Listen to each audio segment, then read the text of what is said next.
Decía en el mes de junio, a propósito de la interpelación urgente que presentamos en ese momento, que la crisis industrial en Galiza no es coyuntural ni tampoco consecuencia de la emergencia sanitaria generada por la COVID-19, por mucho que ésta la agravase.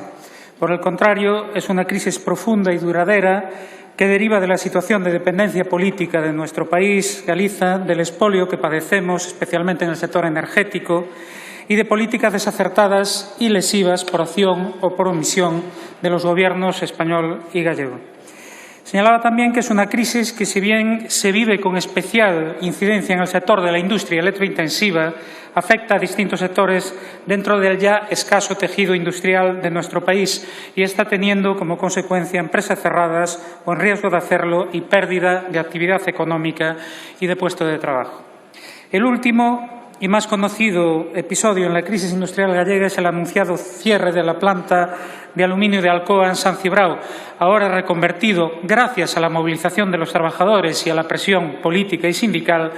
en un proceso de negociación para la venta de la planta a Liberty House, proceso aún incierto y que tiene fecha de caducidad, el 28 de septiembre, exactamente dentro de 19 días. En todo caso, comprobamos cómo los distintos gobiernos españoles y también el gallego de Núñez Feixóo asistieron impasibles en los últimos años a distintos capítulos de esta desoladora historia, provocando con su inacción o permisividad frente a los grandes grupos de poderes económicos, especialmente en el sector energético, que se agravase una crisis industrial que va desde Ferroatlántica en la Costa da Morte hasta los astilleros de Barreras y Vulcano en Vigo, pasando por la térmica de As Pontes y Meirama, Isobat y la antigua factoría de Alcoa, Aloibérica, en A Coruña, y a la que se vino a sumar, como decía en los últimos meses, la pretensión de Alcoa de cerrar la planta de aluminio en San Cibrao, en A Mariña Lucense. Es urgente que los gobiernos gallego y español actúen para detener y reverter esta crisis, impulsando un plan de reindustrialización de Galiza adaptado a las exigencias del momento y de los retos de la transición ecológica, garantizando desarrollo, justicia social y bienestar, pero también atendiendo de forma urgente a las situaciones dramáticas que esta crisis industrial está provocando y colocando soluciones sobre la mesa. En lo que concierne a la industria electrointensiva, es necesario poner en marcha soluciones que den estabilidad al sector y al conjunto de nuestra industria. Por eso defendemos, en primer lugar, una tarifa eléctrica galega que permita rebajar el coste de la energía en nuestro país, teniendo en cuenta que Galiza es productora excedentaria que pagó y paga los gravosos costes sociales y ambientales, pero no se beneficia de esa condición de país productor.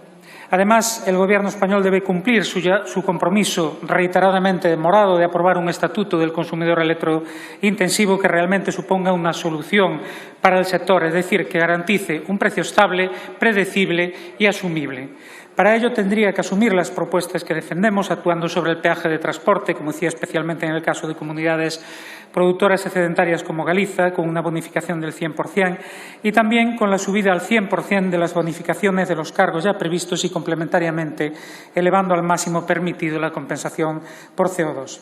En relación con las térmicas, es necesario avanzar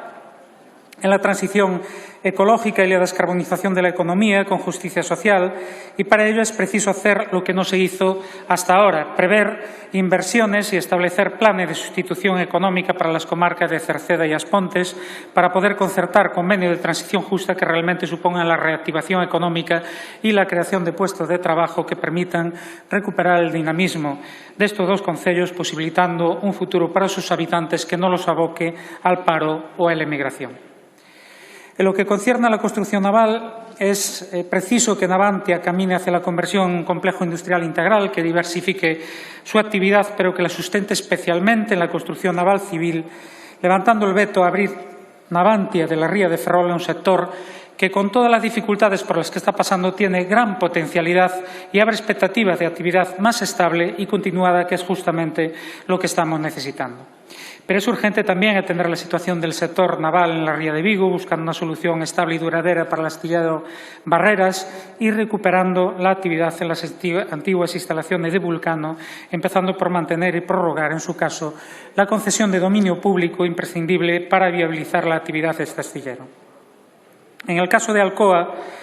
la respuesta de las administraciones gallegas y española fue, a nuestro juicio, lenta y tibia hasta que las masivas movilizaciones populares en A Mariña y la inminencia de un desenlace los obligaron a reaccionar. Hoy todos estamos pendientes del resultado de la negociación para la venta de la planta. Todos estamos deseando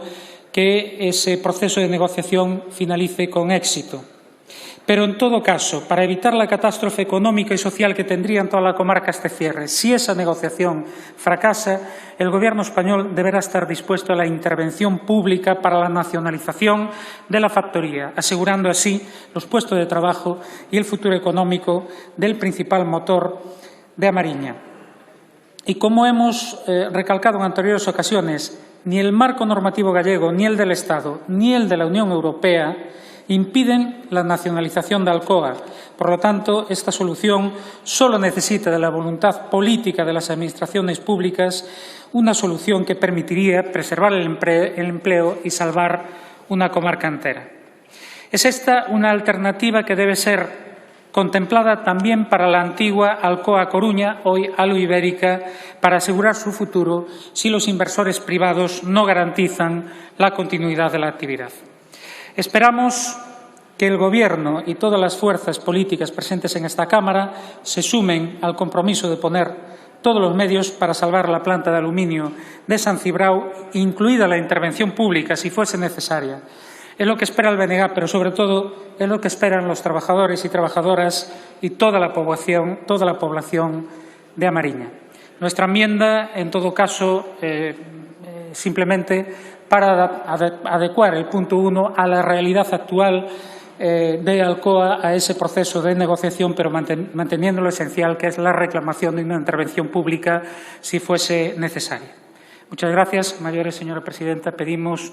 que la moción pueda ser votada por puntos. Obrigado. Muchas gracias, señor Rego.